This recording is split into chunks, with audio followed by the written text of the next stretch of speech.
And welcome to Channel KRT, the podcast where it's Christmas! It's Christmas! It is! It's Christmas! In 17 days as of recording. I was hoping for the day where we all just go fucking crazy over presents and get drunk all day for some reason. Santa said if I was good, he was gonna bring me a crack pipe.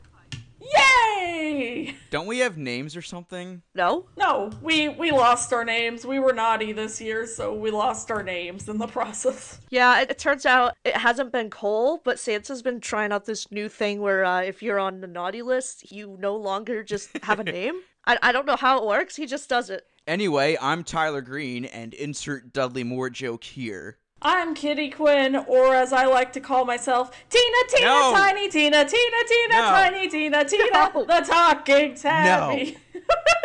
You're grounded. I'm Randy Martin, and I'm the one who's gonna guillotine Muffy's dad. Huzzah! Hooray!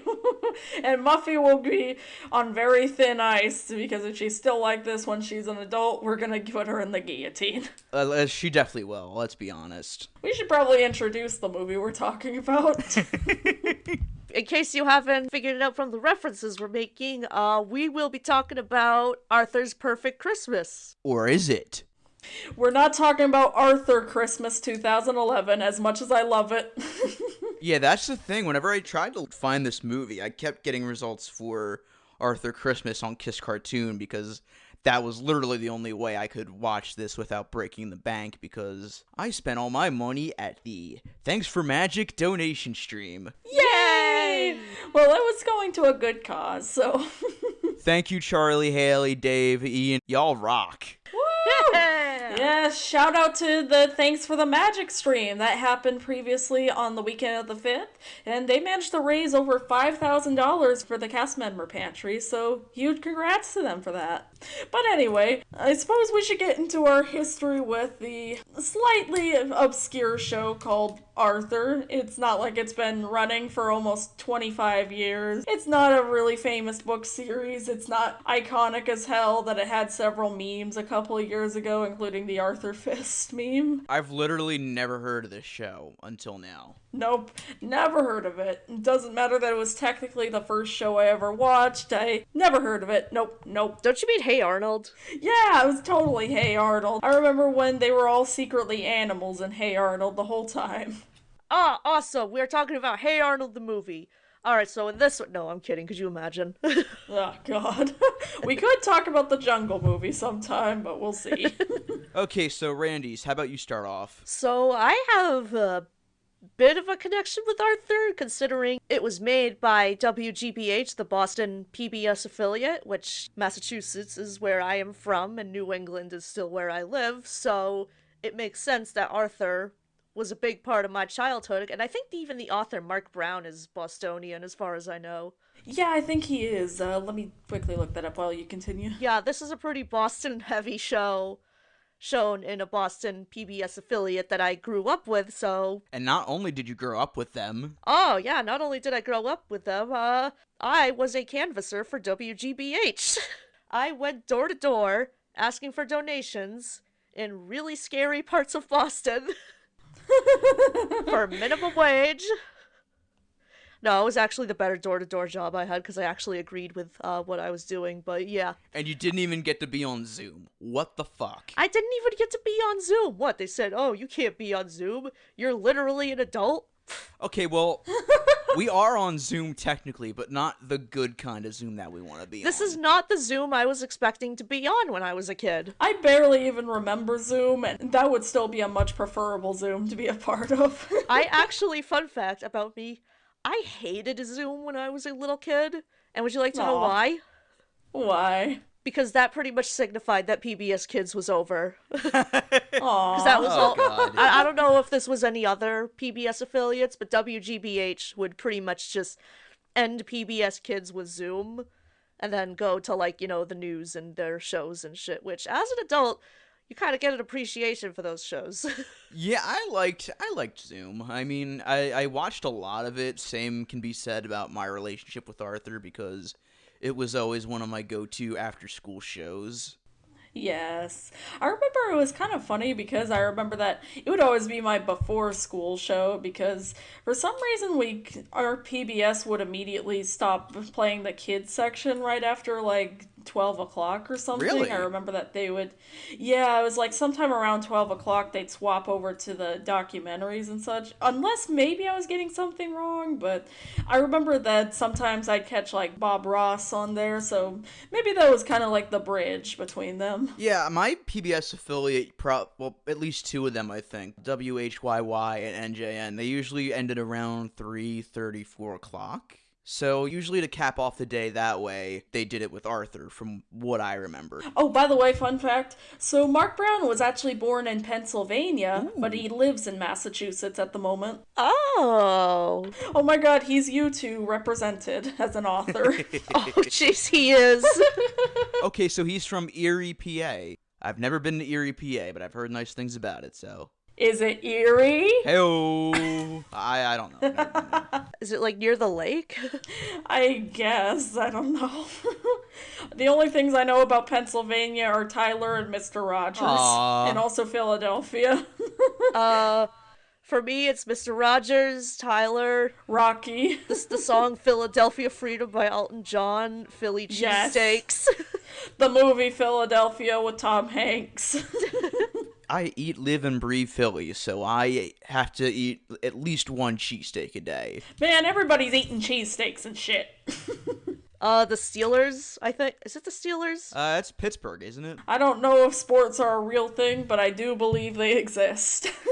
Oh shit, speaking of Pennsylvania, I've been to Hershey Park. Oh, yeah. Yes. We really need to do a Hershey Park trip someday. Yes.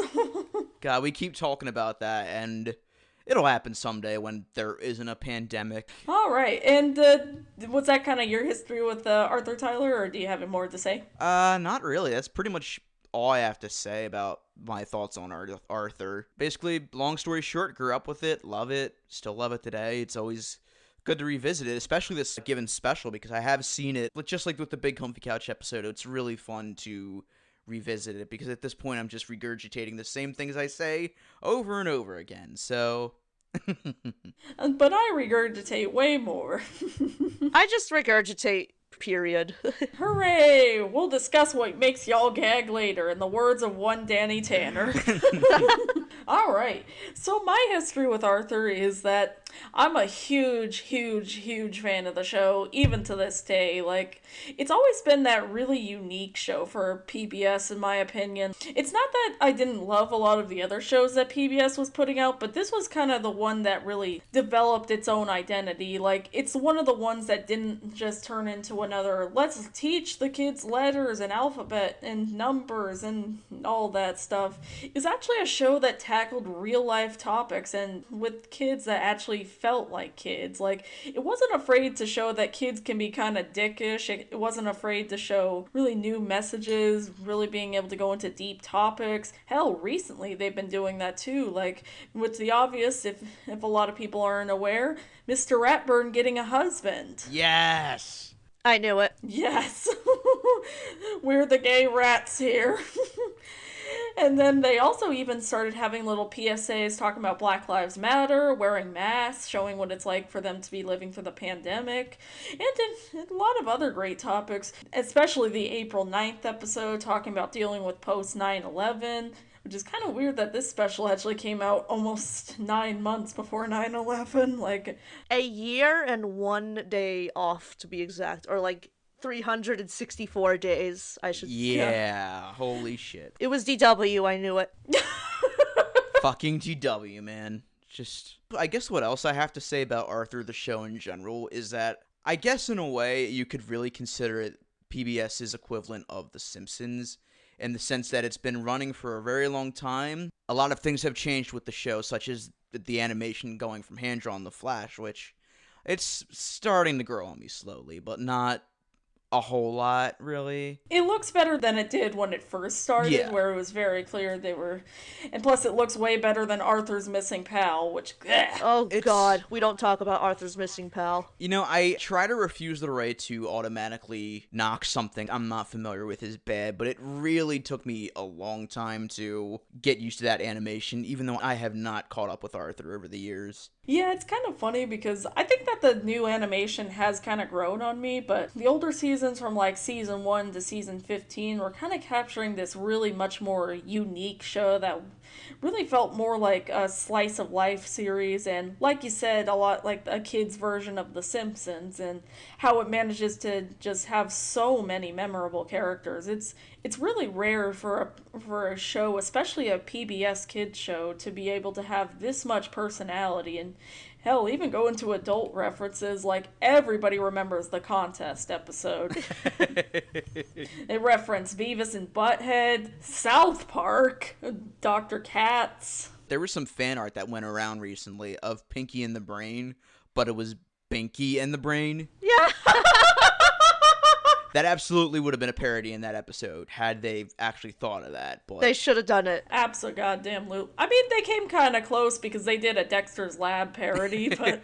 Also, one more Simpsons comparison I have to make is that the characters in this show do not age. Yeah.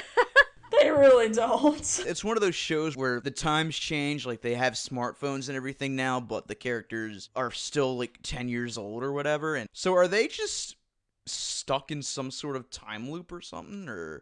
I mean, they're anthropomorphic animals, so I guess anything's possible in this universe. God damn it, PBS, stop making my brain hurt. Ah! You guys are making me think too much. Yeah.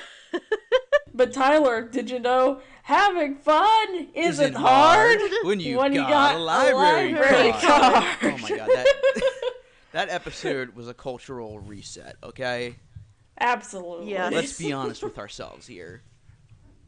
I remember that for years I would annoy my mom with how much I'd sing, as I was Jekyll, Jekyll high, Jekyll high, Jekyll, Jekyll, Jekyll high, Jekyll high.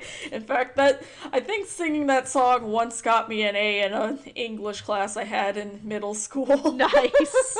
Yeah, we were reading a bunch of monster stories, and at the one point I sang as extra credit while I was doing an oral report on various monster books. I just randomly started singing Jekyll, Jekyll Hyde, and then... Also, I'm just gonna say it here, the greatest Arthur episode of all time is the one where Mr. Rogers visits. Yes! I was thinking about this last night, and it is just it's just an absolute banger of an episode. Turns out both Arthur and Sesame Street exist within the Mr. Rogers cinematic universe. Fuck yes. Absolutely. Like, when I was a kid and that episode was on, I would drop everything and just watch that episode because I just loved anything and everything Mr. Rogers related. And then when the next half of the episode came on where it wasn't the Mr. Rogers portion of it, I just turned it off because it's not going to top that. It's not going to get any better. Oh, no. Nah.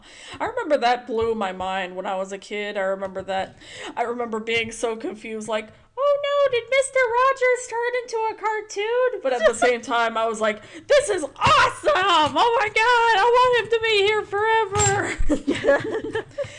And then technically Bill Nye also exists in the Mr. Rogers cinematic universe. Oh man, yeah, we gotta talk about that episode someday. Yes. That was one of my fever dream moments, was watching that episode as a kid and then thinking, wow, did this actually happen? I never actually bothered to Google it, and then one day a meme about that episode popped up on Twitter, and I was like, I fucking knew it. I remember how much it blew my mind when I found out Bill Nye's introduction was on the Back to the Future cartoon, so we definitely got to talk about that when we have the episode come up. Alright, and so then today we're talking about the very first movie ever made for Arthur, which, by the way, Arthur's Missing Pal claiming, oh, this is the first movie ever made for Arthur. Fucking liars! Liars! I was there when The Dark Magic was written, which you can't... Don't preach to me. Rather that lion goes in Narnia. At least this doesn't have Russell Brand in it. A joke I just made by Googling. Hooray! Although it does have Steven Crowder as Brain. Oh, boy. That's right. Yeah. That's what he was. Arthur, the Brain was The brain was Steven Crowder all along. Change my mind. Goddamn alt-right Macaulay Culkin. I'll say this much. It must kill him inside how leftist the show is. Like, how it's openly supported Black Lives Matter, how it's openly been anti-racist, anti-COVID denial, and pro-gay rights. It must kill him inside that he was a part of that. Arthur would absolutely punch a Nazi. Yes, he would. Yes. I want that episode now. I need the Nazi punching episode of Arthur. I need Francine to just pull a Inglorious Bastards and just blow up a bunch of Nazis and be like, I'm the baddest Jewish person around here, bitch, or something like that. Yes. Apologies if that was out of my lane to say, but that would be awesome. Randy, do you want to start us off on how the episode begins, or? Well, it starts with a song. Stopping a mile high, 17 types of pie. Do you want some more? Yes, ma'am. Honestly, the soundtrack for this movie fucking slaps. All of these songs are bangers. All minus one. All minus the certain one we'll get to. Yeah, I guess we'll just jump into it now. The soundtrack, I'm with you guys, is very good. And it's very memorable, too. Like, this song and the Baxter Day song as well, of course. Yeah, I'm actually trying to see who wrote the soundtrack because it sounded kind of familiar. I know that the special was written by Peter K. Hirsch, who was a big writer on the show for a while. So yeah, the episode starts off with Arthur singing about what he wants his ideal Christmas to be. The titular perfect Christmas, if you will. Take a shot. And then he's just singing about how only 4 days left till Christmas, and then he has this big elaborate fantasy sequence. And before the fantasy sequence, it's kind of a really nice shot of Elwood City and kind of shows how everybody's doing their last minute Christmas shopping, kind of going through a really nice little set that's set to something that sounded a little like Carol of the Bells, but was actually the intro to the song in question. Yeah, I think it was Canon D. Oh yeah, Canon D. Yeah, that was the one. Yeah, because I remember that threw me for a loop when I heard that on the radio. I was like, they're playing Arthur music on the radio now? I've watched this special way too many times. But yeah, this opening song specifically is very good. It really does a good job of setting up exactly what the tone of the special is going to be, especially since it's Arthur, because they do a lot of over-the-top, fun, experimental kind of things with the show. Yeah, and then they have a bunch of fun lines in it, and how he's just singing about how my family's gonna make a bunch of pie, 17 types to be exact. And I was like, Arthur, stop fantasizing about making your dad slave in the kitchen. Arthur, you fucking libertarian. He also roasts tinsel in the song, too. Yes, I was about to say that. He just has something seriously against tinsel. Although when I was a kid, when I saw DW open that box, for some reason I always thought that was spaghetti for some reason. I was like, why the fuck is she just holding a big box of spaghetti? Y'all mind if I just put spaghetti on this tree right now, fam? When your spaghetti falls out of your pocket. Mom's spaghetti hanging on the tree. I don't know. Vomit on his Christmas sweater already. Tree spaghetti. I used to play bass for Tree Spaghetti. That was actually the name of our Eminem tribute band. Hey-oh! Okay, so the song ends, and then we get introduced to the little shit herself, DW. And then throughout the whole song, Arthur's just roasting her when she says she wants tinsel and like, you can have all the tinsel you want in hell. When you are as old as me, and it's like, you won't live that long. No, okay. You know, we may disagree about certain things. You know, we may disagree about Baby Bop.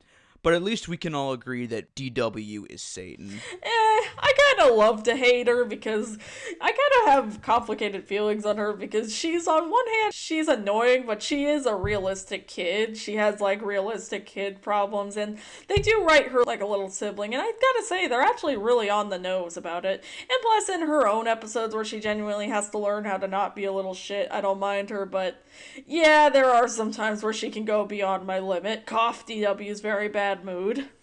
Cough, cough, Arthur's big hit. Cough, cough, cough, cough. Arthur's parents are horrible and clearly favor DW over him. Cough, cough. Who the fuck tells their kid, well, don't you think that's how your sister felt after he got fucking pummeled? It's like, fuck you! We're not gonna go too in-depth into that episode because who hasn't at this point, but this is a Dave and Jane Reed hate podcast. Yes. Hooray! They have no rights, and they get the guillotine as well. And then so DW is forcing him to write a Christmas list for her, and then she's just like, I've only had 4 Christmases in my life! What should I write? And I'm just like, Dear Santa, please get this little shit to shut up.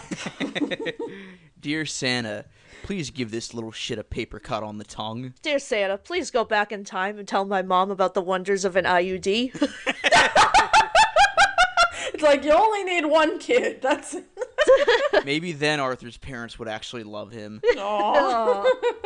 So then it cuts to, like, DW dropping off the letter in the mailbox, and then she goes to the car, and then it starts the most annoyingly catchy song of all time. Oh, Tina, Tina, tiny Tina, Tina, Tina, tiny Tina, Tina, the talking tabby. That song is just as bad as you think it is.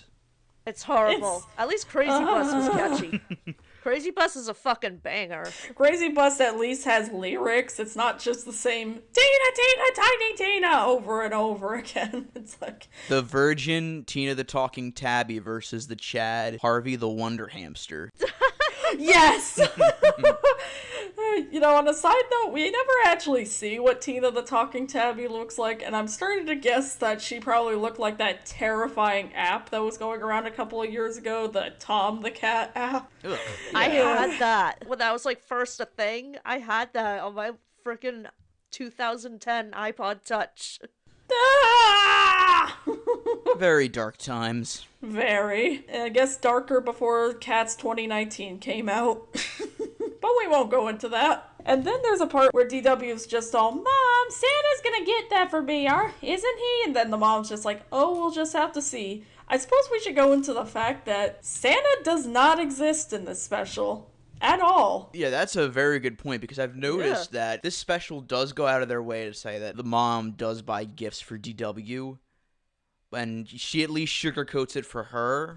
And they don't even go into, like, that secret Santa twist in the end where it's like, uh-oh, he was real all along, like the Horsing Around Christmas special, where in the sitcom within BoJack Horseman has a Christmas special. And then they go into, right after they go into detail about how there is no Santa, honey, we're sorry, but just know that your family is real. And then all of a sudden they're like, wait a minute, who left this gift? Not me, not me. Oh no. Uh-oh, SpaghettiOs. Plot twist, it was Krampus. And then they all die. The end. Yay!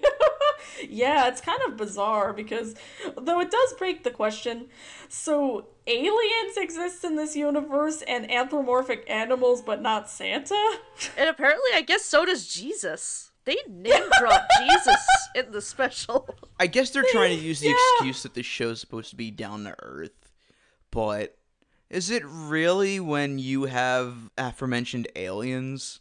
Aliens literally are the canonical reason DW's Snowball went missing, and then they're just like, yeah, but Santa's a bit of a stretch. And I mean, it's kind of respectable because it is kind of nice to see a kid's show just say, yeah, he doesn't exist, sorry. But it never gets condescending about it. It's still cool if you believe. Though it is kind of weird. Do you think kids ever ask their parents, like, wait, why is Arthur's mom buying them the present? And it's like, that's how it happens in this universe. I mean, on a side note, I actually randomly remember one time when I was a kid, I was reading Super Fudge, and I remember that they straight up mention in the Christmas chapter that there is no Santa, and at the end, Fudge is just like, yeah, I know there's no Santa, I just pretend so Mom and Dad will get me all the presents, and I'm like, Oh, jeez. I remember as a kid being so confused, like, so does he just not exist in this universe? That's pretty much how it happened for me. That's pretty much how I found out that Santa wasn't real, because I remember my mom and my stepdad taking me aside and just outright telling me, so Tyler, so you know that we're Santa, right? And I was like, yeah, I kind of figured. That's okay. And now in a future Christmas special, DW's gonna have to deal with Elf on the Shelf or something. Oh, God, yeah. What would the Krampus equivalent be of Elf on the Shelf? No, he just kills you. The Krampus version of Elf on the Shelf just basically keeps track of you when you're being a piece of shit, and then he's just like... It's just Krampus at your house with a gun. So anyway, so then we have to go into the big question, why are these kids still in school 3 days before Christmas? I mean, I can kind of understand it because I guess usually when I was in school, my last day before Christmas was usually around the 21st or the 22nd, and those last few days we usually just spent watching movies and whatnot, so... Okay, that's fair. I guess it's just because over on the West Coast, we kind of always have at least a week before Christmas off in advance, so... But I guess maybe it's more of an Eastern Coast thing. And now that I'm in college, I get a whole month off. Hooray! I have work. I get nothing off. Yay! It's called being an adult and crying. I remember that when I was in college, I remember being so... On one hand, it was nice to have a whole month off. On the other hand, that meant finals were even more hell to try to finish. Yeah. Because they were trying to cram everything together, and I had to figure out how to get work off, and yada yada. Being an adult sucks. So yeah, the kids are in school at this point, and they're all doing like a show and tell. And one of the kids... we forgot... That's another thing. We forgot to talk about Muffy's introduction. Oh, fucking Muffy. Fuck Muffy. Okay, you know how we said we were gonna bash DW? Scratch that. We're gonna be spending the whole special bashing Muffy, because Muffy is the one we ultimately all agree on. No, we're all gonna She is bash DW too. Well, at least two of us, but... That's fair. Yeah. We kind of agree already on who we hate from the show. There's no discourse here. Yeah. Yay! So Muffy's plot in this special is that she keeps pestering Francine to go to her Christmas party, but Francine doesn't want to go because it's Hanukkah. And that's literally a valid reason, and fucking Francine is literally explaining to her, and Muffy's just like, alright, make it on the 23rd, we'll be seeing you there, and it's like, fucking I'm just assuming she's just in denial because she has this really weird relationship with Francine where she kind of views her as sort of below her, but she's also her friend. We'll get to it later, but there's a scene that really takes advantage of that theory. So yeah, and then Francine is rightfully pretty pissed. But then it cuts to the scene in the classroom where George is talking about I forgot what it was called. It was a Swedish holiday. He was talking about some sort of fish. Yeah, lutefisk and some sort of fish tradition. Finnish. St. Lucia Day. Europe has some crazy Christmases. You ever see the Welsh one? The Welsh one is crazy. You know, it's kind of nice that they also go into other holidays in this special, and it's especially really nice that they don't make it all, oh, just get in the Christmas spirit. And it's like, no, they show all these holidays. It's also nice that they kind of just show the holidays instead of turning it into a let's explain every holiday special. Not that those are bad, they're really good and informative. It's just kind of nice to have something that's more natural about it, I guess. We do stay on the Rugrats Passover episode, though. Yeah, we do. Yes. That one was awesome. Apparently Caillou tried to have a holiday special like this one where they explained every single holiday and it sucked. Of course it does. It's Caillou. It's always gonna suck. Anyway, so there's also this weird running gag where Binky, I guess he's the bully. Sometimes the show acts like he is, but also he's just really aloof. So, like, he's basically Grey Jedi. Once he starts befriending, like, the other group, he actually starts going through some character development, and they kind of also explain that he was held back, so it kind of explains why he often struggles with aloofness and such. And I like that they never make fun of him for being held back. That was a nice little touch. Oh, not Grey Jedi. He's the Anakin Skywalker of the Arthur series. Which now I really want to see them Mustafar fight, but with Binky as Anakin and Arthur as Obi-Wan. You were the chosen one, Binky! You were the one who was going to hold the library card and have fun. That isn't hard. Binky is the Cartman of the Arthur universe. Change my mind. Nah, I wouldn't go that far because Binky is actually likable. Oh, you remember that episode where he feeds George's parents? Your tears of unfathomable sadness are delicious. Remember the episode where Francine punched the shit out of him after he started being a little bitch about Christmas, and he's like, man! And Arthur did actually parody South Park, so this conversation is relevant. Yeah, Hooray! And so then there's just a running gag where Binky's a terrible cook, and then Mr. Ratburn will slowly try his food, and then he'll be like, "Pah! Binky, did you forget to shell the pecans?" And then he writes in his note, take the pecan shells off. And he does it again with banana bread or something. And he forgets to put sugar in brownies because apparently he doesn't know that's how they become sweet, which, dude. Come on. You're 10 years old. You should know how powerful sugar is to you. Binky has never snuck into the cabinet to eat sugar, which, by the way, that's not just a Johnny, yes, papa thing. We all did that as kids, and you know it. And then it cuts to Buster's subplot where he's struggling to deal with the fact that his mom is really struggling with post-divorce Christmases, which I really like how realistically it portrays the divorce. Like, the parents actually do like each other, but you can tell there's still struggles of being a single mom in there. The special does a really good job of showing how Christmases work for single families. For example, Buster and his mom have a hard time coping with the holiday because his father's not around, and his mother probably copes with it worse because she keeps waking him up thinking it's Christmas every day and making him pancakes. Which I'll admit, that's a pretty good gag. I do like that. And I just love how basically that's my brain during retail workers' holidays. Like, they have to fucking, it's like, it's Christmas again. All the customers are gonna be garbage. Although, well, granted, Bitsy Buster's mom is a journalist, but yeah. Also, when Ratburn was going crazy for the pecan pie, I was like, he's supposed to go crazy for cake. Hashtag inconsistency. I expect good continuity out of Arthur. Thank you very much. And then it's like, this is why he needed a husband, because then this way he wouldn't be constantly thinking about cake all the time. You know, side note, I just remembered that episode where Buster thought that his mom's boyfriend was going to be Mr. Ratbird. It's like, does anyone want to tell him? And then they also have like a sequence where he has a nightmare where Mr. Ratburn marries his mom and they have horrifying rabbit children. No wonder there's no interspecies relationships in this show, save for Nigel and Patrick. And then we get another scene with Muffy. She comes out of her limo dressed like a princess, so she's part of a monarchy now, so that's even more reason to behead her. She straight up announces that everyone's invited to her party, blah, blah, blah, and she keeps pestering Francine yet again. Also, how does she have that much time to change into a whole-ass princess outfit after school? With the roof open, with her head out of the limo. Where's the Lee Harvey Oswald cameo episode when you need it?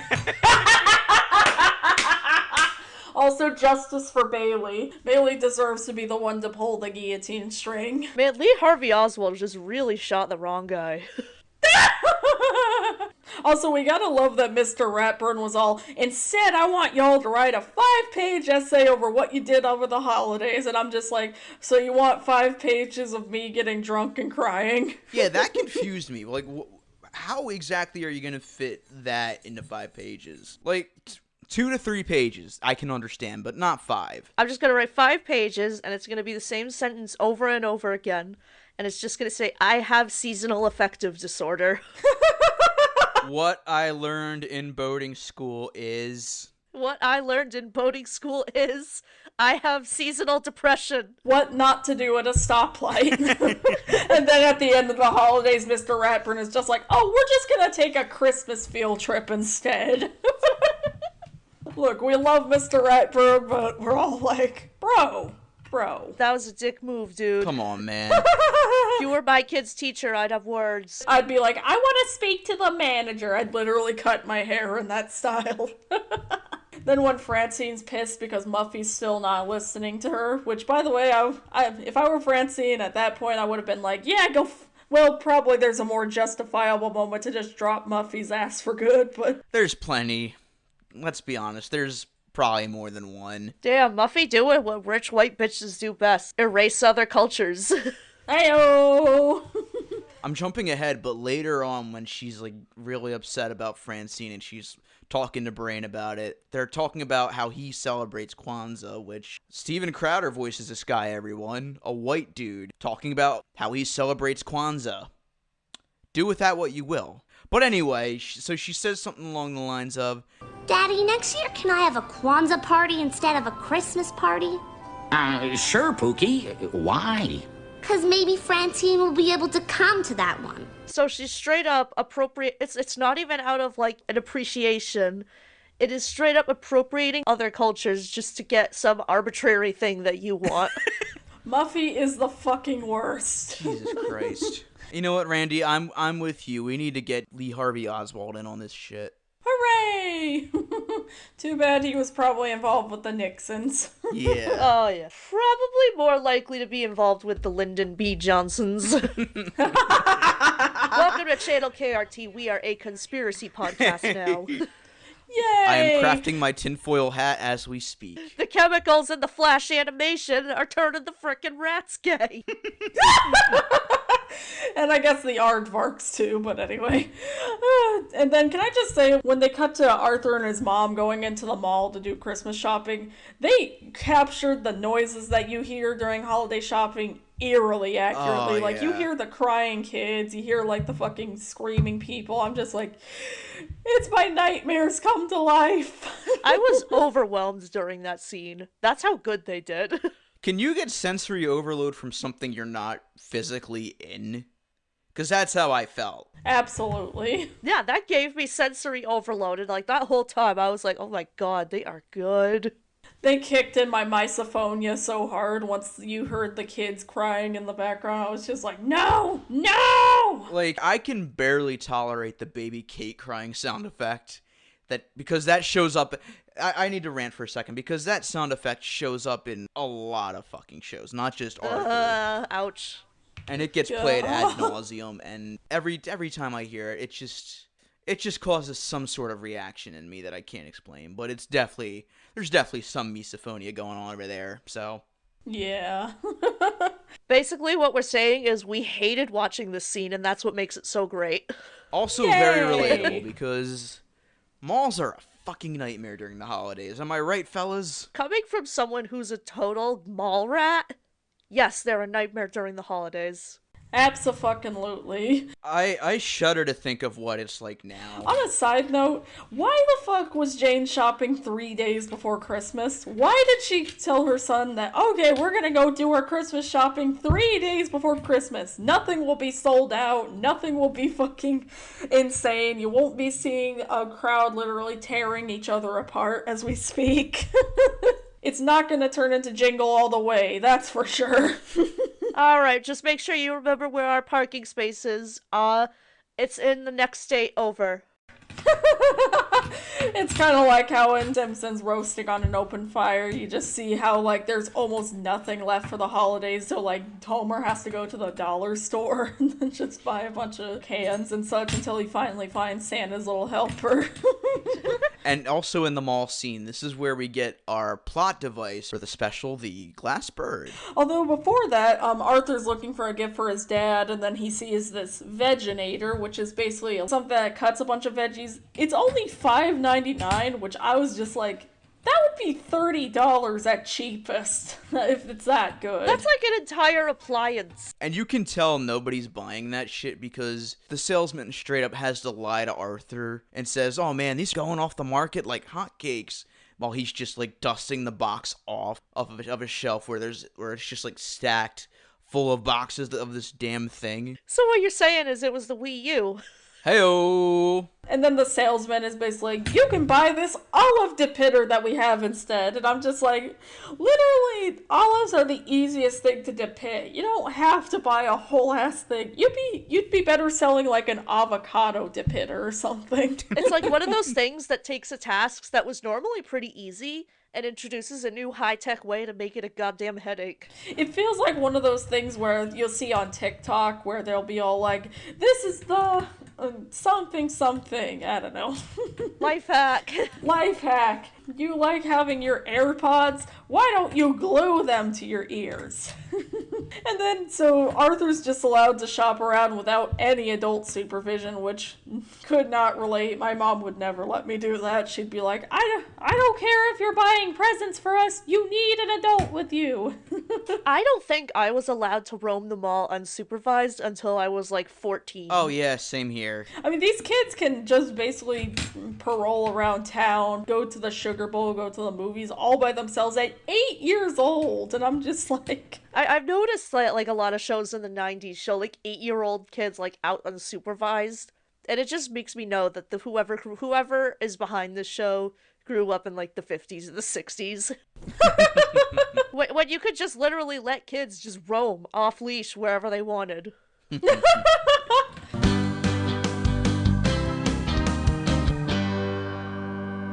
Long ago, in a faraway land, there was a prosperous studio run by a middle-aged CEO. In an era of princesses and flashy musical numbers, the studio decided to go in a different direction, and thus their most unique creation was born, and they called it The Emperor's New Groove. But The Emperor's New Groove is more than just one movie. There's an entire expanded Grooviverse out there, and I intend to explore it all on The Emperor's New Podcast. Hi, I'm Micah Hirsch, and I'll be your host on this whimsical journey as I'm joined by special guests to discuss every corner of this underrated franchise, from movies to television to theme parks. You can hear all about it on The Emperor's New Podcast, available on Anchor, Spotify, Google Podcasts, and more. Be sure to stop by and give it a listen, and remember, beware the groove! So then he's all, I should get this little glass bird that I accidentally broke for her last summer. And then you find out that the bird is only $10, and I'm just like, what? There's no way that thing would be $10. That's like a Swarovski thing. Those things go for like hundreds. If not thousands, yeah. I mean, I guess if it was like a Goodwill or a thrift store or something, but that did not look like a thrift store. There was a lot of good fancy china in that one store, and Arthur bought that shit with, like, what, 5 quarters? It was like $9.59. It's like, if a little kid can buy that with like his pocket change, then it was not worth replacing, is all I'm saying. I mean, it is a nice bird, I'll say that much. I'd be very happy if that was... Also, there wasn't an elaborate sequence where everything got smashed comically. 0 out of 10. Yeah. I just wanted Arthur to suddenly turn into Link and then just go that one shop in Zelda and just start breaking everything for fun. It's not a cartoon jewelry store or whatever type of store, china shops, unless you have a cartoon bull in there who actually didn't do anything to cause the chaos. Isn't that just the story of Ferdinand? Like, you have the bull there, and you, like, see him, and you think he's the one, but, like, oh, it's actually the main character, and the bull is like, what the hell? Or it's like the sequence from Borat where he goes to the Confederate antique store and he starts breaking everything. And then so Arthur has to go back to the entrance, but he can't remember what entrance. And then when he goes to the security guard and the security guard's just listing off all the entrances with candy canes, I was like, boy, they sure wanted to make this mall absolutely impossible to get out of, didn't they? Well, that's just all malls during the holidays. That mall probably threw all its money at candy canes, and that's probably the only holiday thing. Okay, so there's a blue candy cane, there's the orange candy cane, or there's the red candy cane. Which one are you talking about here, kid? So, one thing I just want to notice that I think about just, like, the 2000s in general, because that definitely applies to it. I swear to God, photos with Santa places at the mall were way more elaborate back in, like, the early 2000s. Yeah, like, you'd have, like, them make an entire Santa's workshop. You'd have, like, a section where the kids could write their little letters. I remember that was at least the case for my mall back before COVID hit. I remember that they would often set up these big, elaborate Santa's workshops and make little trails that made you look like you were walking through a forest to the North Pole. It's like... Oh, man, I can't remember the last time they did stuff like that. The one at my mall had, like, a TV showing Christmas movies. I remember one of them one year was the Santa Claus. Fuck Tim Allen. Anyway, and then they had, like, this little, you know those, like, little animatronic platforms that spin? Oh, yeah, yeah. So it looks like whatever's on it is ice skating? Oh, yeah. Had like, I swear to God, it had like ice skating penguins or reindeer or something just Aw. spinning around, and I thought that was the tits. I remember that, oh my god. And then I remember also when I was living in Sonoma for a time, the mall they had there in the Disney store, they had this really neat, elaborate Winter Wonderland get up they get with like all the little Mickey and Minnie and Goofy and Pluto and Donald and Daisy statues. And I miss elaborate Christmas decorations. So then Arthur has to go through the toy store to get to the entrance, and then the fucking song starts playing again. Tina, Tina, tiny Tina, Tina, Tina, tiny Tina. Tina, tiny Tina, Tina. And then Arthur's just fucking jumping through the store, trying to get out of it, going on the monkey bars, hopping on this giant inflatable. Freaking toy store parkour. There's literally if you no will. way that he would have gotten at least himself hurt or someone else doing that shit. I think he probably accidentally caused the inflatable to fly out, so that probably ended up crushing somebody. Also, slight rant. So I saw Muffy's mom in the toy store, and I was just like, oh, she's probably just gonna buy up the whole damn store for her fucking wiener kid. Just like that one episode where Mr. Crosswire buys all the fucking groceries in town during a blizzard, and then when all the other people in town don't have any food and have to go to Arthur's place for stew, and then he's just like, well, I left it all to rot. It's like, fuck the Crosswires. Fuck the Crosswires. Oh my god, even for a kid's show, that is some low-life shit right there. Like, it is genuinely amazing how nobody in the town decided to just team up and kill the Crosswires. Like we said in the Big Comfy Couch episode, we so need them to reenact that. Hey, let's not just have a nice ending to It's One Wonderful Life. We'll have an ending where they all kill Mr. Potter. That is my new favorite Christmas tradition right there, guys. Absolutely. Eat the goddamn rich. Huzzah. Then it cuts back to Arthur meeting his mom, and then he's like, did you get everything you need? And she's like, well, there was one thing, but it was all sold out. And it's like, well, that's what you get for shopping for it 3 days before Christmas, you dumb bitch. Come on. Like, they're lucky they even got anything from the mall. But Yeah, I think at that point the mall would look like it would have like maybe 3 crackers left or something. if you do Christmas shopping for like a really hot commodity, you do that shit months in advance. Like, at least sometime in November at the latest. It's like Christmas in July exists for that reason. They literally, so then you can buy everything while nobody's thinking about Christmas. I can get if you're too busy to go out and buy it yourself. But still, that's what online stores are for, and it's hard for me to tell how big of a thing that was in the 2000s, but still. Yeah, exactly. He cuts to Jane trying to explain to DW, well, Santa's probably not going to get it for you because a lot of other kids want it, and DW's just like, is it because I've been bad? And I'm just like, yes. It is because you're bad, you little demon. It's because you've been an intolerable little shit this entire show. I mean, she's good for memes, but that's it. Then it cuts to, for some reason, their Uncle Fred sends them a VHS tape of him saying, I'm not coming there this year, I'm going to Florida. Oh, yeah. Remember when having the mail VHSs were a thing back in the day? I know I do. It's like he couldn't even just call on the phone or something. He had to just mail in a VHS tape. Literally, you could easily do this nowadays with a quick FaceTime message or something. Literally. And, though to be fair, Uncle Fred is probably going to be me in 20 years, just extremely clumsy, living on my own with my dog. Well, maybe with Randy. Oh, yeah. You can't tell me Uncle Fred's a pothead, though. He totally is. He smokes every single drug in existence. He's just a chill dumbass who hangs out with his dog. What's not to love, you know? So then we get the first indicator that maybe this might not be the perfect Christmas that Arthur's hoping for. They're eating the dinner early! No! And not only that, but they're gonna eat stuff that isn't common tradition. No! Arthur, other cultures exist, dude.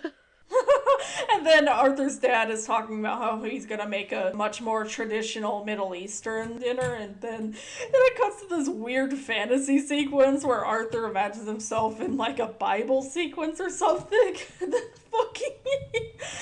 they're they're all just sitting in a stable together, and then they're just Pal's eating hay because Pal's a good boy. A very good boy, yes. And Arthur's grandfather's there, and he's eating a camel. A whole ass camel leg. He has like this giant fucking camel leg, and he says to Arthur, Hey, Arthur, want my camel? and that got a laugh out of me. I did like that. Speaking of which, I learned that this is a tradition in Dubai, and I think it is in a lot of other Middle Eastern countries where camels are. But there is a dish that involves roasting and eating the entire camel. Which, wow, what the fuck? I imagine it's really good. It looks like, I've seen pictures of it. It looks pretty appetizing. We gotta go to Dubai. Maybe someday. I can't. They'll arrest me.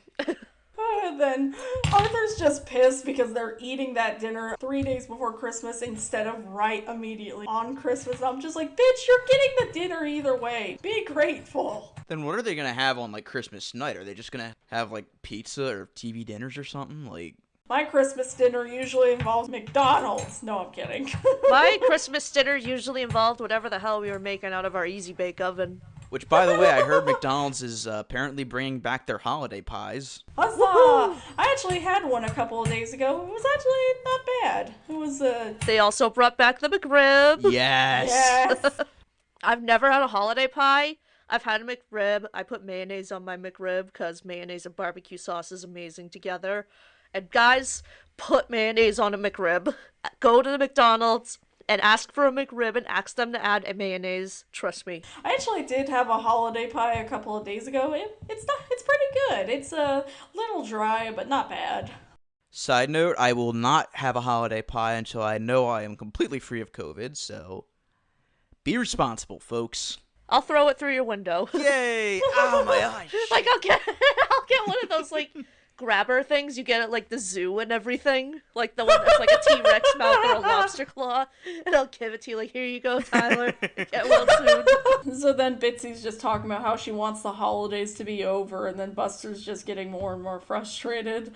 And then it cuts to Timmy and Tommy making fun of DW for sending a letter to Santa. Which, And then he's thankfully, just- their role in this is very short, because, let's be honest, fuck the Tibbles. Except for that one time where they smashed DW's face in with a swing. That was gold. And so then it cuts to the Christmas party, and can I just say, Boogie Woogie Christmas fucking slaps. Yes. Yes! Oh, man, this... At least on Arthur, they don't half-ass the songs. Like, the songs are pretty well produced and well crafted, and even well sung for the child voice actors who are clearly kind of going through puberty, but they still make it work. Yeah, and they were called the Swabs, and I'm just like, that is kind of an awesome name. It kind of reminded me a little of the Struts. I like that, the Swabs. I should name my band that. And you know what, guys? Let me just say, this party was not a disaster. Yay! It's a beautiful morning. For those who don't know, there's a fanfic out there called Arthur's Party Disaster, and there's really no way to explain it. You guys just have to Google that shit for yourselves. You will never listen to the song It's a Beautiful Morning the same ever again.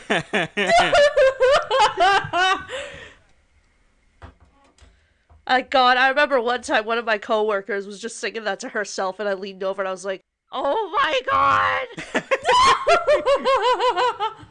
I was like trying so hard to keep my mouth shut so I didn't look like a crazy person. But I was like, oh my god! Every time we tell someone about Arthur's Party Disaster, an angel gets its wings. Or an angel cries. I don't know. Like we said, just look it up because it is glorious. So then it cuts to Muffy basically starting to be all like, all right, everybody gets a president. Francine, get over here. And then she calls Francine, and then fucking once again, Francine has to explain all this shit, and Muffy's just all, oh, so you still couldn't make it to the party. And then she's like, it's not like Hanukkah's as important as Christmas. Bruh. I was just like, friendship end it right there. End it. What a surprise! The rich white woman is anti-Semitic. Ugh. Francine was way too generous in giving her another chance. Let's be honest. Also, it's a shame the show is G-rated because I really wanted to see Francine just cuss her out right there. Just call her a fucking bitch to her face. I want to watch Francine throw some hands. Yes. So then it cuts to Buster falling asleep in the cake, and then he once again has to explain that his mom woke him up at like 6 a.m. And then, on the side note, wouldn't she realize it wasn't Christmas by the time she woke up if she checked the calendar? Because why was she immediately making the pancakes, getting out the presents, then realizing it wasn't the 25th? Because if Buster had the calendar right there... Like, at least his mom means well. And again, the segments with Buster and his mom are very wholesome. I do love them a lot. So then the brain suggests, if Christmas really stresses you guys out, you could just have your own holiday. And then they come up with Baxter Day, and then they come into another great song. I'm just like, Baxter Day looks awesome. I want to go to the moon and take a huge bite out of it, and then... Delicious rocks. Yay! Isn't that just salt? Then also, like, pie and cheeseburgers just fly in the sky. You just get a bunk bed that just flies around. You get to crash land into the mall. I was just like, okay, you know what? Screw Christmas. Let's just celebrate Baxter Day. Oh, man, I can't wait for the Rankin Bass Baxter Day special. You know what? I'm kind of surprised they didn't do a parody of those in this episode, because it would have been so on brand for them. That's another thing it's not a Christmas cartoon without. You need a stop-motion Rankin Bass parody, otherwise you failed at being a Christmas special. Like that 70s show did one, SpongeBob did one. Always Sunny did one, Community did one. Yeah! Everybody did one. Literally. On a side note, speaking of stop motion and Arthur, there was a Robot Chicken special where they had Arthur go in for LASIK and then they accidentally burned his face off. Wow, I can't believe I'm finally getting LASIK surgery. Wow, I can't believe they sold a laser to a rabbit. You know what? That's the Baxter Day Rankin Bass special. Huzzah! Yeah, and Buster has the voice of a 30-year-old. Like, they didn't even bother trying to make him sound like a kid like they did with Arthur. It is kind of funny because Daniel Brochu is also probably like 30 plus at this point. They've always swapped out the voice actor for Arthur repeatedly, but it seems like the voice actors for Buster, Francine, and a couple of others have always stayed the same. Oh, and Binky and Arthur's dad, because they share the same voice actor. Wait, so he's been voicing Buster since he was a kid?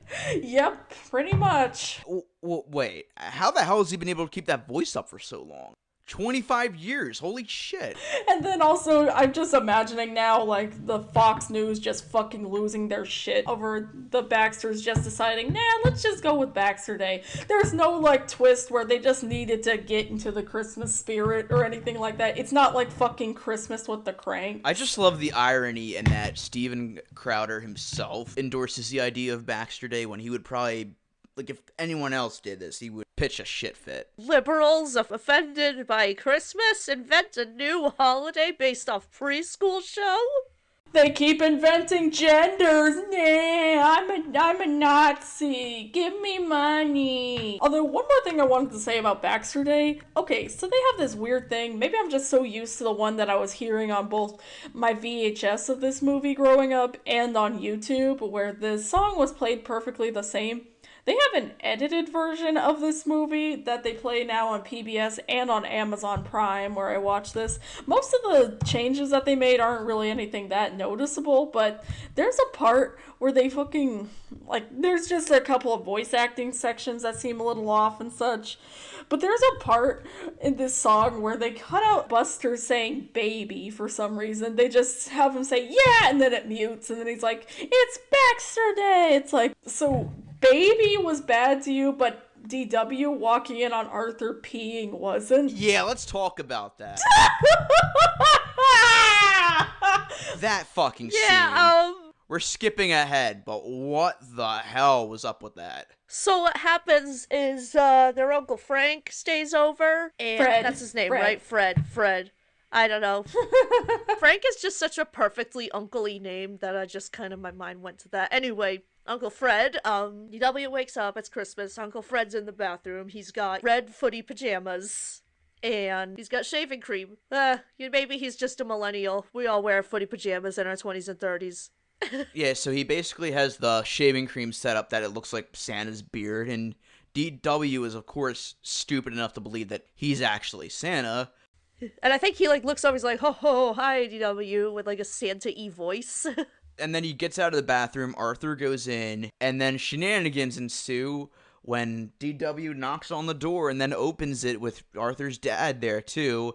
And Arthur's taking a piss. She's like, Santa's in there! And just barges the fuck in on Arthur pissing. And it's like, although I do wonder why Arthur didn't lock the door in that case. It's like... It's kind of on him, too, I guess. You see the back of the dad as DW starts laughing nervously, and I want to assume he was kind of pissed off, and I was hoping that would have been a valid excuse to burn her presents, but not everyone can be perfect, you guys. Yeah, it's like, Jesus fucking Christ, PBS really didn't want Buster saying baby, but that's okay for some reason. But anyway, so it cuts to the brownie sequence we were talking about earlier, and I'm just, you're surrounded by cookies and such, you should know what makes things sweet. And then it cuts to Arthur coming home and setting up the tree, and then DW's already made half the tree decorated with like these troll dolls or some shit, and unicorns, and paper cats, too.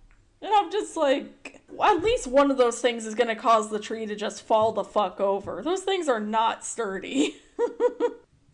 And then it cuts to them going to church, and it's still kind of interesting to me that Jesus exists in this universe. Like, oh, we forgot to mention that too, yeah. They mentioned Jesus several times in this special. Yeah, like there's a part where Brain's talking about nobody knows what day Jesus was actually born, which again, irony given his voice actor, but then there's also like how they're basically in the stable where Jesus was born in the section, and then they go to church, and then, so I'm just like, well, I guess they kind of were going to church if like Judaism exists in the Arthur universe, so I guess, so it's cool that both versions of Jesus exist. And then it cuts to the fucking song again, and then Arthur's just like, change it, and then it turns into fucking Crazy Bus, and we were like, they knew what they were doing. They fucking knew. I mean, yeah, Crazy Bus it does its job in that it's annoying, but it's fun in how annoying it is. I should hate it, but I don't. Yeah. On a side note, when they were walking out of the church, it looked so similar to that one meme that's like, okay, Dad, no jokes. Oh, don't worry, Arthur, with that outfit you're wearing, I won't need to make any.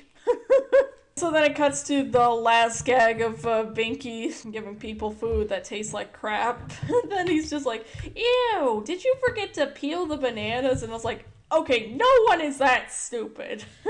First of all, it looked like he put whole chunks of banana in the bread, where you're not supposed to do that. You're supposed to blend the bananas in with the dough. Literally. How on top of that did he accidentally leave on the peel? How would it even cook? Was the oven just broken at that point? I mean, he kind of did at the end of the special, spoiler, because he's serving food at a homeless shelter, and then he's giving people cookies, and then it turns out to be store-bought cookies. I was like, see, there you go. Plus, let's be real, I trust Binky more to resell food to me than I trust any big corporation. And so then it cuts to Arthur back at home getting all ready for Christmas, and then DW comes in all, we gotta make sure everything's perfect for Santa. It's like, why is the fireplace going? And it's like, no one is leaving their fireplace running overnight if they don't want their house to burn down. Hey, they could just ditch the house and leave DW in it. Doesn't matter to Yay! And then, Uncle Fred comes over. Yeah, then at first it looks like it's also gonna snow, but then it starts raining, which, if Arthur's lived in a place that has snow his whole life, wouldn't he know rain is always the first sign of snow? But whatever. And so then Uncle Fred ends up crashing into their fence, and he's like, I was driving to Florida, and I'm like, wait, so were you driving all the way to Florida? That would take, 4 days if this takes place in, Pennsylvania. By the time he got to Florida, he would have to leave right away. I think I heard it actually takes place in Massachusetts. Oh, okay. Well, the show does. I don't know about the books. Also, something I forgot to mention earlier, when we were talking about how this is basically like The Simpsons, also, now I really want a reenactment of Steamed Hams, but with Mr. Ratburn and Mr. Haney. Yes! Oh my god. Yes, please. Okay, wait. Okay, so Mr. Haney would be Skinner. You know what? I'm finally going to do this. I am going to make a call to someone out there to make fan art for us of steamed hams, but Mr. Haney is Skinner. Yes! Yes! Mr. Ratburn is Superintendent Chalmers. Whoever can do this has our eternal respect. Yes, oh my god, please. So then it cuts to Rory being a good boy, but also a very crazy boy because he sees the present and then he just fucking mistakes it for a toy, and then Pal decides to try to rescue the toy, which was really sweet. He may be a mischievous boy, but he's a very good boy. Agreed. Yeah. He's just being a turkey. Just dogs. That's just how they be. It's how they needed another conflict and a way to make you think that the present is gonna break. Well, it does later on, but you get what I mean. So then Arthur has to jump onto Rory to try to get the present away from him. And then Rory runs behind the TV, and I'm just like, so how did he not knock over a bunch of the TV and the stand and shit? You know what I noticed about Rory? How he, keeps running away with stuff? Yeah. This is literally how Kipper is. Oh, yeah. Except when you grab him, you try to take it, he, bites at you. So Rory definitely has that, kleptomania that Kipper has. It's whenever I accidentally drop a piece of paper I need, then Bon Bon immediately starts going over to chew it. That's dogs for you. And then And bunnies. Yes. So after that bit of shenanigans, Arthur just goes to bed. And then suddenly it cuts to Christmas morning, and then DW's just like, it's Christmas! It's Christmas! Wake up, wake up, wake up, wake up! And I'm just like, shut Go back to bed, you little shit!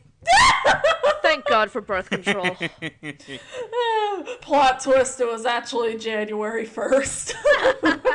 And then the aforementioned pissing scene happened. And then it cuts back to, let me see. I think it was Buster's subplot. Yeah, his mom wakes him up for real this time, and they decide to go out to, a fancy restaurant. And this was the part that frustrated me the most, was that Buster and his mom are just fucking terrible to this one waiter. Yeah, and I mean, I know they're not trying to be, it's often just Buster being clumsy, but at the same time, I was just like, dude, what the fuck? And there's a part where he accidentally spills the dessert on the waiter's head, and then he and his mom just laugh after the waiter leaves, and I'm just like, you cruel, sadistic motherfuckers. There is one important rule when it comes to food service. Don't fuck with the people who are handling your food. I'm just saying. They're probably gonna spit in it. It's gonna be like that scene in Waiting where they just go to town on that one Karen's meal. That one episode of SpongeBob where they think the health inspector is a fake one, so they destroy his fucking Krabby Patty. Listen, we know Like, Buster's kill supposed him. to be a good guy, but let us have this, guys. Come on. On a side note, it is kind of fucked up to think that a bunny is eating a burger. Does Bon Bon like beef? Well, we don't know that. Put him next to a live cow and see what he does to it. And so then it cuts to one of the worst sequences in the movie, where it cuts to fucking Muffy getting all these presents and getting a Cindy crawfish makeup set, which, what? I know that's supposed to be like a stealth pun or something, but it just didn't fit in with the entire vibe of the scene. It was just so out of left field. Also, if she's supposed to be a crawfish, then why does she look exactly like a human on the little thing on top of a crawfish? I was like, what the fuck? Like, she's not even Arthurized, like she's turned into an animal or something. No, it's just regular Cindy Crawford's face on a toy crawfish. It's like how in the new DuckTales, how they show that in the sitcom universe, how humans actually look fucking terrifying in the style. It's like that, but unironic.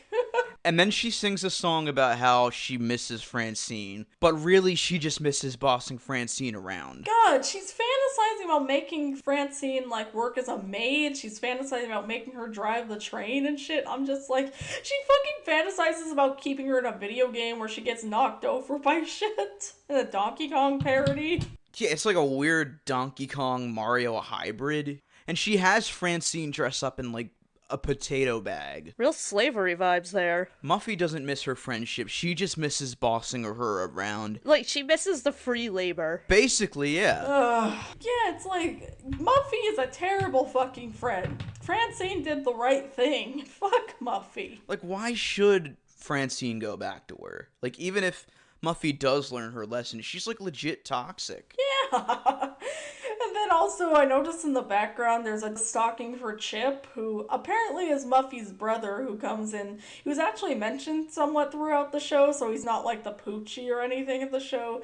And he does show up in one episode, but at the same time, you just notice how she has this giant ass stocking, and he has this regular size stocking. I'm like, okay, we can tell they play favorites in the crosswires. Yeah, just like they do in the Reed household. Fun fact, apparently that sequence was actually supposed to be inspired off of Beauty School Dropout, and I'm just like, well, now every time I see that scene, I'm gonna half expect Frankie Avalon to just randomly show up. Frankie Avalon just shows up randomly to Muffy and tells her, just remember, it's your own damn fault. God, I wish that would happen. And so then it cuts back to the Reed's house, and then just fucking DW's just insisting, no way it was Uncle Fred, it was totally Santa. And like, someone just spoiled the surprise for her right there. So Arthur basically goes to get his present for his mom, and he tells everybody, don't get started without me. So DW is just awkwardly standing there trying to make sure that she doesn't pull the wrapper or whatever, I don't know. Yeah, and then Arthur just cuts to this fantasy sequence where he's just hailed as the perfect 8-year-old boy, and how he's fucking... And DW is just getting roasted the whole time. Also, Gandhi exists in this universe. Yeah, sure, why not? Yeah, so DW gets basically told that she's almost perfect. Meanwhile, Baby Kate is there, and she is merely an afterthought. I keep forgetting that Baby Kate is even, like, a character in the show. Well, they kind of later in season try to make her and Pal have their own little dynamic, which is pretty cute. Very Brian and Stewie-esque. Like, at least Pal's a character in the show. Baby Kate is arguably just a prop. To a degree, like, when they start having her kind of be more of the shenanigans ensuing character, it's cute. Like, she literally existed just so they could do that double episode about her being born. Yeah. You get introduced to the worst baby crying sound effect of all time. At least one of them. Because there's the Baby Kate crying sound, there's the sound that Jack makes when Syndrome kidnaps him. That's in every fucking movie and show with a baby in it. And then it's the crying in Eraserhead. Ah, yeah. So then shenanigans ensue, and guess what happens to the present, you guys? Womp womp, it breaks. It breaks in this really dramatic sequence where the way it plays out is actually kind of funny. It sort of falls into a basket, and it just sits there for a second, and then it just tips over and falls onto the ground. And then you just see it fucking just... I love to think that the fall isn't what caused it to break, but it's just fucking... It's falling from that short height that killed it. Like, It was just such a fucking slap in the face, and I actually applaud the show for going there. Absolutely. It's like the glass bird equivalent of Rasputin. Like, he didn't die because of the gunshots. He didn't die because he fell in the cold water. He died because he got water in his lungs or some shit. I can come up with an elaborate idea for anything. Huzzah! Alright, so then Uncle Dave comes up to talk with Arthur and... Uncle Fred. Oh, God, I keep forgetting his name. Shit. I also love how DW is just like, can't hold any longer! Where is he? And then she's just fucking... And then Uncle Fred just goes upstairs and they're just like... Just let her say like that for the rest of her life. I do like the scene him and Arthur have where he worries that he ruined everything, but Uncle Fred talks him out of it and just gives him a pep talk to help him feel better. Like, I love the dynamic that Uncle Fred has with Arthur, because even if we've only just met him in this one special, he's a very good dude whose heart is absolutely in the right place. I like this guy so far. Absolutely. I especially like how he kind of gets to be more than just the clumsy in the moment. He actually gets to have a genuine heart-to-heart that just because things may not be perfect doesn't mean that it isn't still amazing to be together. And I also love when Arthur's like, with my luck, I'll probably knock over the Christmas tree. And he's like, hey, that's my job. I love that line. Yeah, same here. And then after that, we get what is easily the most relatable sequence in this entire special. The scene where Arthur has a fantasy where everyone blames him for breaking the present. Aww. That hit hard right there. It's supposed to be over the top, but if that isn't a damn good explanation of how anxiety works, I don't know what to tell you guys. Little close to home there, Yeah. Arthur. Also, I fucking love how Binky just randomly shows up for no reason. He's like, doofus, Binky, you're not supposed to be a part of this fantasy sequence. And he's like, oh, right, try my peach cobbler? Get the fuck out of here, Binky! I just fucking love that sequence. And then the special ends there. No, I'm kidding. Roll credits. Yay! I guess I got what I deserved. Then it cuts to basically Arthur trying to explain to his mother what happened, and Uncle Fred's... Oh, before that, we should probably mention DW being a little shit per usual. Here we go. God, that fucking sequence where she finally opens the present and she's like, I know what this is! And then she fucking opens it and... I love that the parents just share a look at each other that is just pure fear. They know what's fucking coming. They couldn't have just said something like, so Santa says he has Tina the Talking Tabby, and he says he'll be getting you her at the end of next month. Or something like that, after they restock or some shit. But instead, no. she gets something else and she throws a shit fit. That It's little like, you demon. motherfucker. And she acts like her life is literally fucking ending because she didn't finish. You? Here is a story. So, when I was a kid, and I put my Christmas list down, and, I believed in Santa, I also would not get exactly everything I wanted on my list, and I would get extras that I never even put on my list, and you know what I did? I fucking dealt with it. I was like, whatever. I was just kind of like, whatever, maybe for my birthday.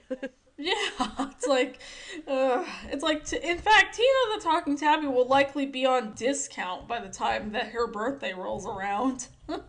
Or she'll probably get recalled or some shit in like 5 months. Or she'll forget about it for the next big thing, which is pretty much what I did with all my, maybe on my birthday once. Tina the Talking Tabby starts randomly showing up in YouTube videos.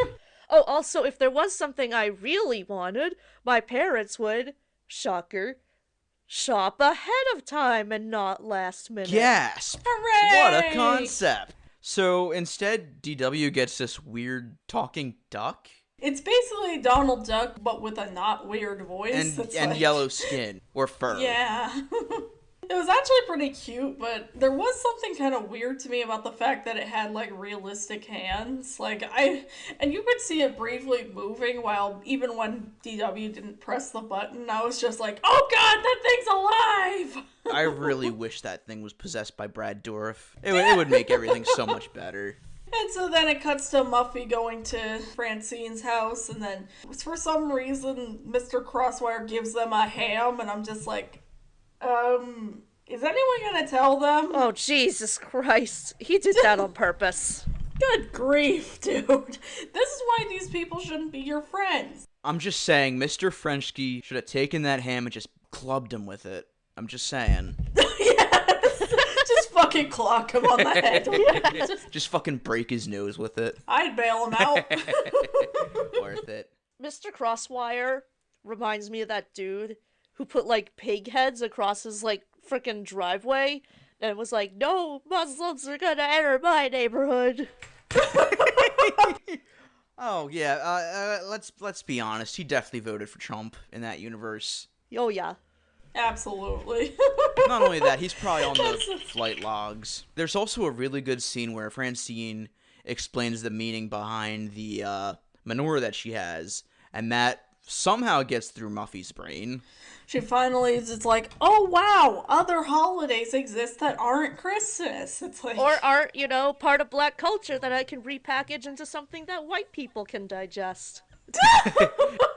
I will admit, it's hard for me to say, as a Catholic dude, my thoughts on the Jewish experience, but I think it was a pretty solid explanation. I like that they also talk of it more of as an experience rather than just a lesson step by step. It's like they actually teach how Hanukkah can make you feel, how it makes you feel important. It makes you feel a part of something.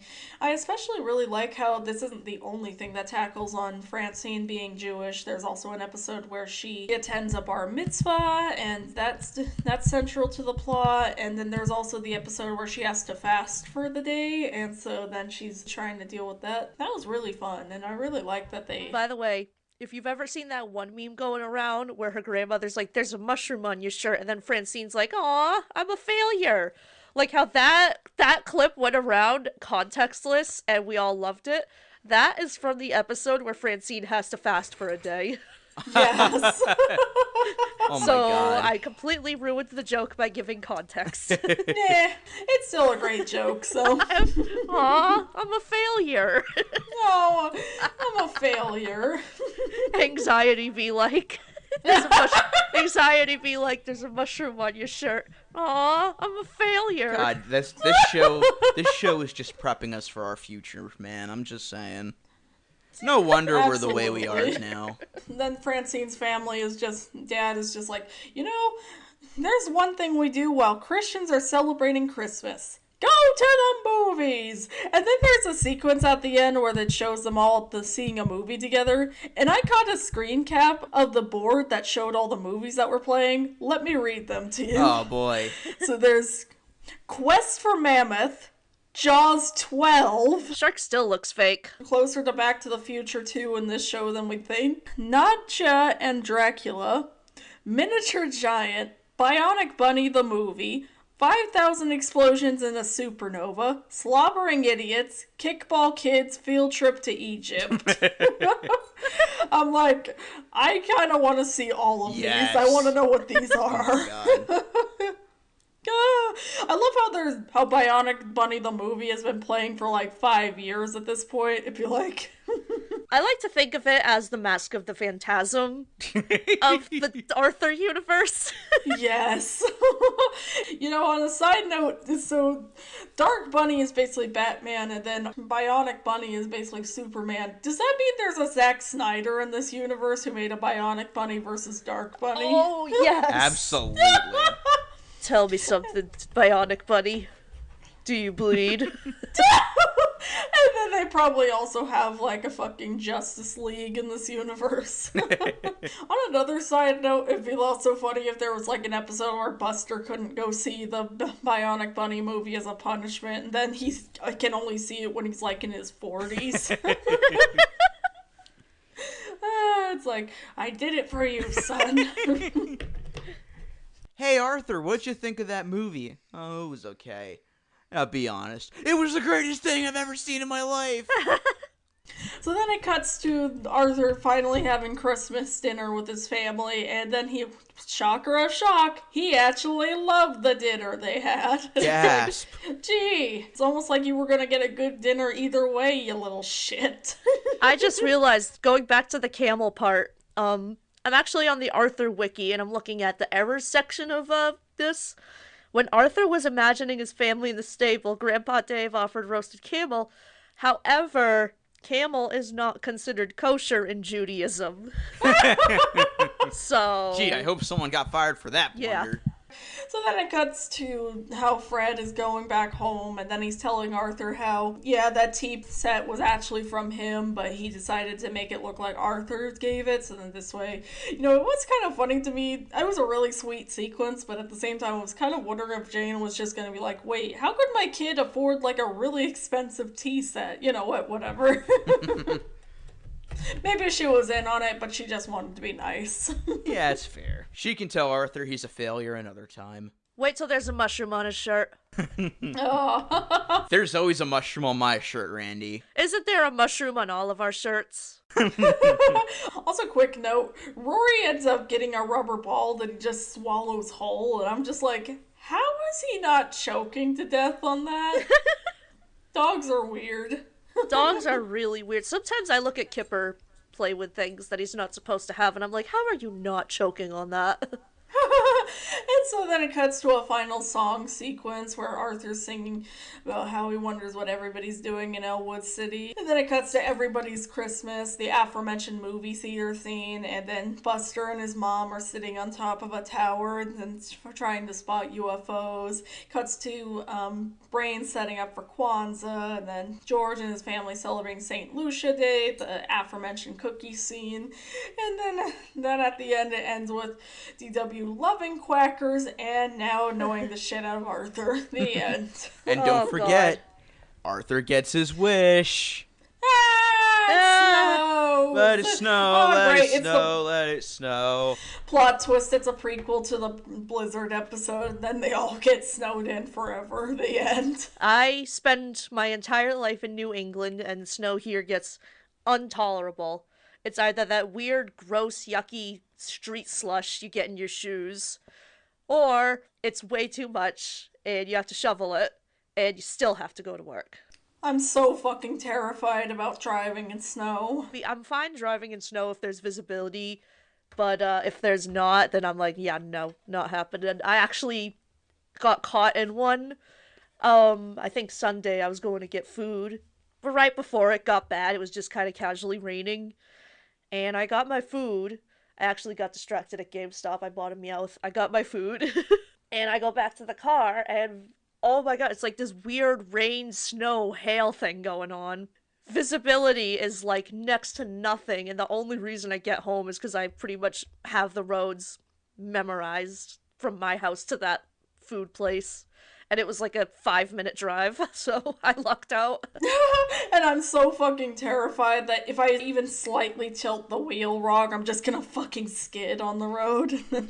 Always drive after it snows, not during. Yeah. But sometimes you have no choice, and, oh god, one time I was in the car with my mom a while ago, and luckily we were at an empty parking lot, but she went into a spin in the snow. Oh, shit. Oh, no. Yeah. Play it safe, kids. Don't live with their snow.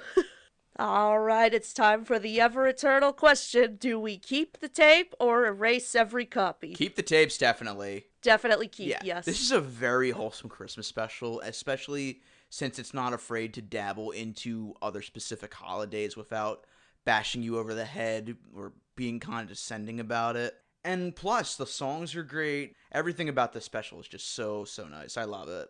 Definitely keep the tapes. It really is. It's a hard keep the tapes for me. It's hard to think of any other Christmas special, at least on PBS Kids, like it, where it's about problems that kids would actually have. There's no bullshit, we gotta save Christmas, we gotta save Santa bullshit. It's instead actual things that people would go around on the holidays, especially for people of different cultures, too.